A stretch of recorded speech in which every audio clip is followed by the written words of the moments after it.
Hello everyone, welcome back. I haven't uploaded videos for past 1 or 2 months because I have some personal commitment. Yeah, now I'm back recording the video at 1 a.m. So in our earlier video, if you remember, we have seen about basics of Git and merge types and how to resolve the conflicts. All we have covered. In this video, what we are going to cover is repository policies. So what is repository policies? So for each of the repository, so if you click this drop down, I have multiple repository here. So these are various repository, and under each of the repository, these are branches. So branches are different, repositories are different.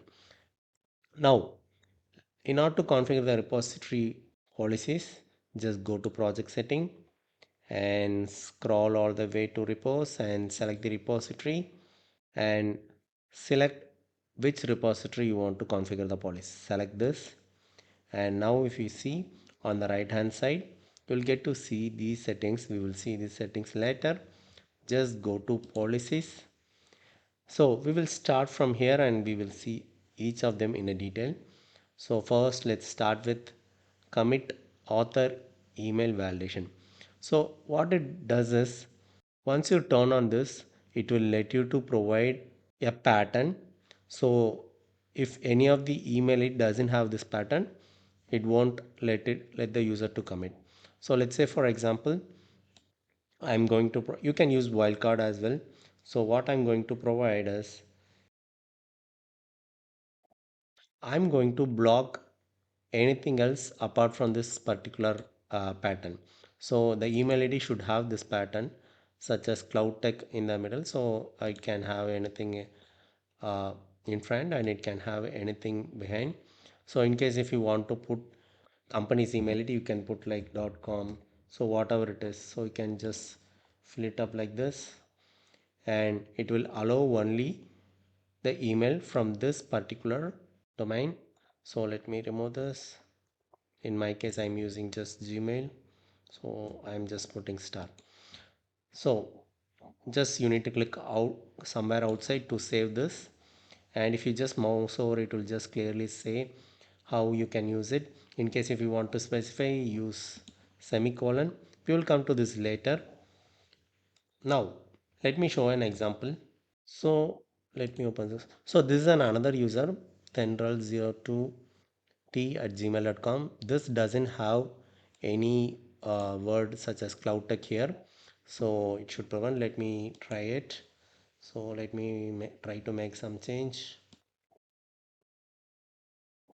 Commit it, and here if you see, the push was rejected because this author email ID doesn't match us with the policy which is specified with the pattern. Okay, and this is an another user, 𝗛𝗲𝗿𝗲. So from this account, let me try to make some changes because it is having the word 𝗛𝗲𝗿𝗲 cloudtech@gmail.com. So let me try to make some changes.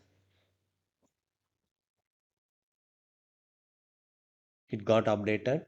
Now let's go back to our setting. So it had blocked whatever the email ID which it doesn't have this pattern. So, and you could use the exclusion as well. Let me show an example. So what we are going to do is, and we want to prevent 𝗛𝗲𝗿𝗲 alone from signing this, or you can use anything else as well. But for showing this pattern, let me put a semicolon. Semicolon means you could add multiple conditions as well. And if you put exclamatory means it will get excluded. So what you have said here is allow only this star star. So allow, it will allow cloud tech, and if you are putting exclamatory, which means block. So what we are going to block is 𝗛𝗲𝗿𝗲's email ID. So let me go over here and let me copy 𝗛𝗲𝗿𝗲's email ID, and now let me click somewhere outside, and now let's validate the same. I'm going to the same account. Let me click on edit. Let's remove this, permit, and here if you see, it got rejected. Now, so next, also what it does is, it says order is important. So what does it mean? So let's put this vice versa. What I'm going to do is, let me remove this and put it here. Let me add a semicolon. Let's click outside. Now what will happen? Let me try that same here.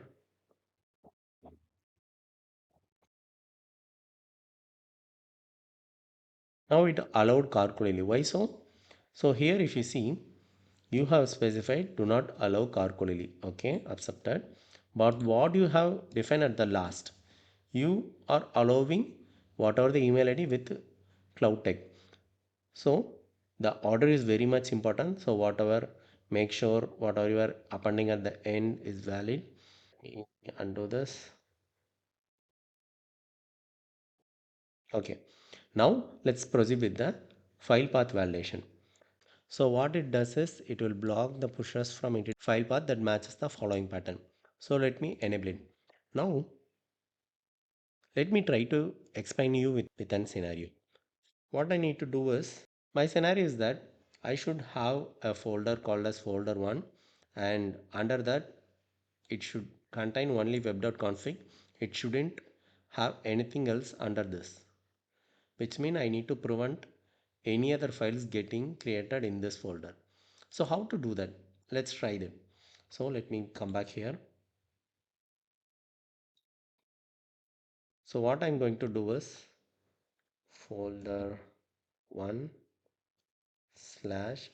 So you need to make sure that you always start your path with slash, and if you see here, that is the main point. So exact path must begin with the slash. So mine is the exact path, not kind of wildcard and all. So I'm just placing a slash, and I'm going to put it as star now. Starting is the exact path and ending is a wildcard. Now what will happen? Let's try. Go here and let me create a file directly. So let me provide it as folder 1 slash dot config. So let me create it. As of now, even if any error is there, it won't show any error. So you need to commit it, then only error will pop up. So let's make some changes and commit it. And once you commit it, you will get an error like push was rejected because of this particular pattern. So why it is happening?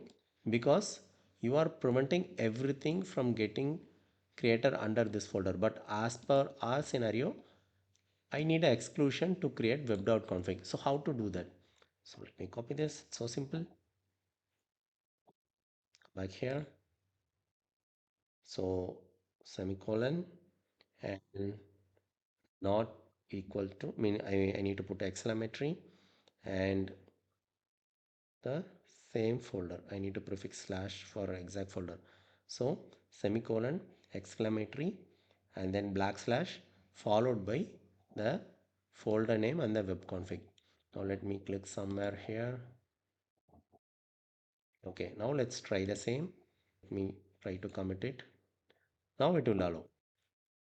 And here as well, the order is very much important. Let's say, for example, if you just cut this and paste it here and semicolon, now it won't allow web config to be created because you have defined this here, and after a while you have defined folder star, which means it will prevent any files getting created under this. So order is always important, so just remember this. And the case enforcement. And if you have watched till here, and if you find my video helpful, just subscribe. Your subscription will motivate me to produce more video in better quality. Case enforcement means the case sensitivity. Do you want to make this repository case sensitive?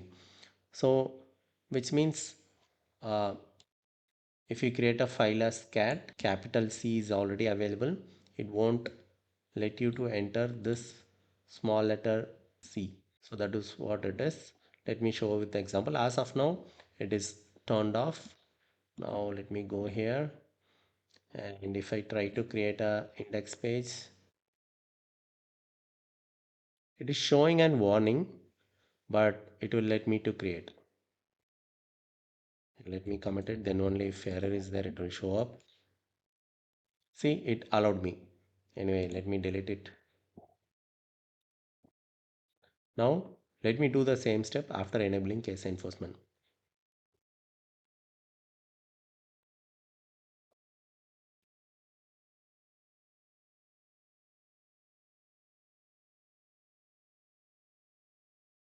So here it is clearly saying you must either remove the existing one or rename the existing one or disable the case enforcement. So now let's get back here, and the next is reserve names. So what it does is it will block whenever you are trying to introduce a file which has file or folder or even a branch name which has the reserved names. So what are the list of reserved names? Just click here and it will navigate you to this particular documentation, and here you will see some of the reserved names.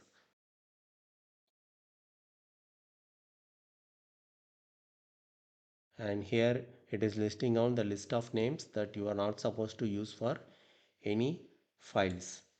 So let me try to create a file with this name.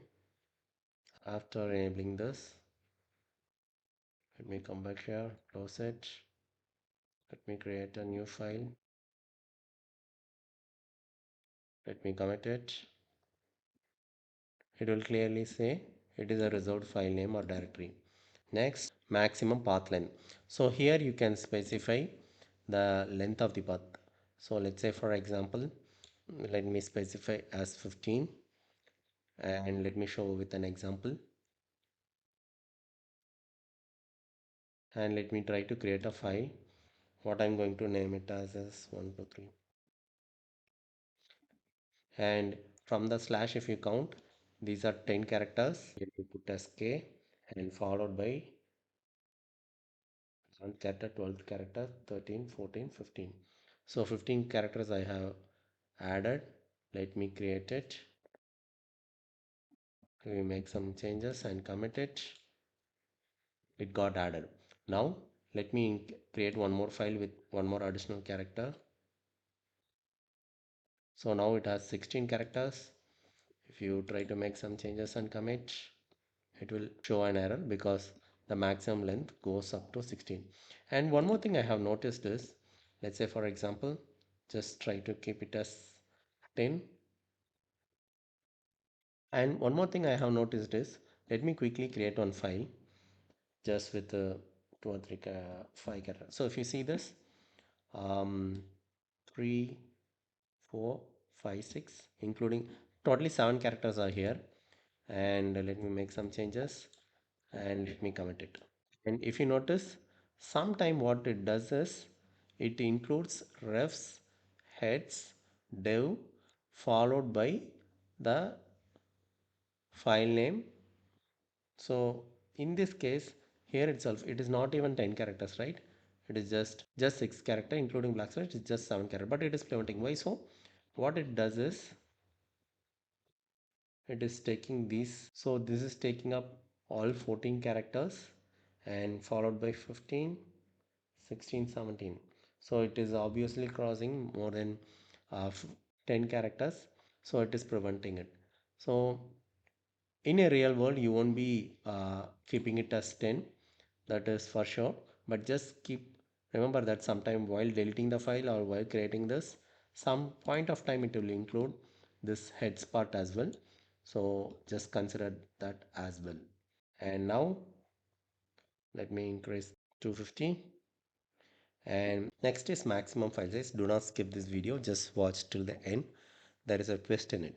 So if you just enable this, there are set of options you can select from, like you can select the 1 MB to till 200 MB. So you can restrict. What it does is it will block if you try to introduce a file more than the specified limit. And After enabling this, if you come here and I'm just setting it to 5, and after that if you try to come here and upload um, the file which is more than 5 MB, this is 10 MB file, it will upload. Why? Because this kind of restriction only when you try to push it via git push, and it is not applicable when you upload from the UI of the portal.